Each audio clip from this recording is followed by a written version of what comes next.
Bonjour à tous. Dans cette vidéo, je vous propose d'aborder un sujet d'actualité, les conflits. Voici 2 semaines que nous sommes confinés et même si d'apparence les familles et les couples paraissent heureuses, nous savons très bien que ce temps est sujet à de nombreuses tensions et conflits. Mélangé à l'angoisse ambiante et la vie 24 heures sur 24 ensemble, ce temps de confinement place les familles face à des sujets, à des discussions qui jusque-là n'étaient pas abordées, comme le manque de communication, le manque d'écoute et le manque de partage. Comment apprendre à gérer ces conflits entre familles ou couples, c'est ce que nous allons aborder maintenant. Dans le conflit, il y a quelques règles à savoir. La première est celle de voir les conflits et les disputes comme n'étant pas toujours négatifs. C'est important de dédramatiser la situation, se dire que toutes les familles et tous les couples vivent cela. Les conflits ne sont pas toujours source de séparation ou ne sont pas toujours liés à un manque d'amour. Ce n'est pas parce qu'on se dispute que nous nous aimons moins ou que nous nous aimons plus. Et bien souvent, il est un recadrage de la vie de famille.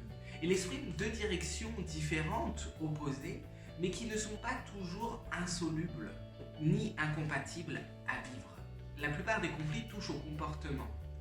Désobéissance, façon de vivre, façon de parler, façon d'être, que ce soit pour le couple ou la famille. Nous pouvons s'aimer et ne pas tolérer comment l'autre se comporte. Rentrons dans cette deuxième règle, le changement. L'une des meilleures définitions de la Bible sur l'amour est celle de 1 Corinthiens 13 au verset 4 et 7. Dans ce verset, nous pouvons voir que l'apôtre Paul définit l'amour comme étant patient, comme étant bon, sans orgueil, qui supporte et qui pardonne. Le problème est que la plupart du temps, nous en revêtissons les antonymes. Nous sommes colériques, nous nous irritons, nous voulons avoir raison, restons campés sur notre fierté en refusant de pardonner et même de demander pardon. Être disciple du Christ nous demande d'être les premiers acteurs de ce changement de comportement, aussi bien dans notre foi que dans notre vie. Pour les enfants et pour les ados, cela passe peut-être par aider plus à la maison, obéir, écouter, communiquer plus. Pour le couple, cela demande de revoir les places de chacun, l'idée, la culture aussi de l'homme, de la femme dans le couple. Cela demande beaucoup plus de communication, d'écoute. Cela demande de changer une façon de vivre pour que les deux directions qui s'opposaient se réunissent de nouveau. Le conflit est donc l'occasion de pouvoir partager sur comment bien vivre ensemble. Nous pouvons s'exprimer, parler, mais toujours avec quelques garde-fous. L'une des choses essentielles est d'éviter la critique, le mépris, en disant tu es bête ou incapable, tu es nul. Éviter d'être sur la défensive et de refuser la discussion. Et enfin, éviter de fuir le sujet. L'autre élément essentiel est d'être patient dans la discussion, d'être disponible, calme et doux.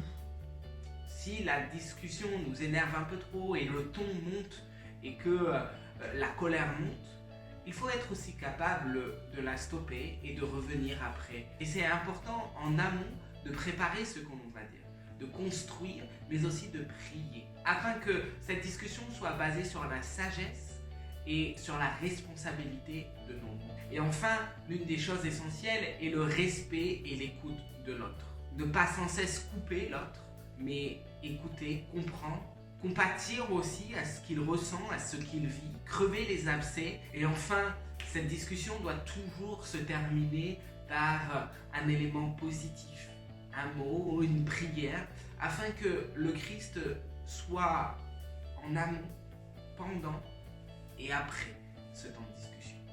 Dans une prochaine vidéo, je vous propose de continuer sur ce thème du conflit et de parler de l'élément essentiel à la gestion du conflit, c'est celui de la réconciliation. À bientôt pour une prochaine vidéo et restez des disciples.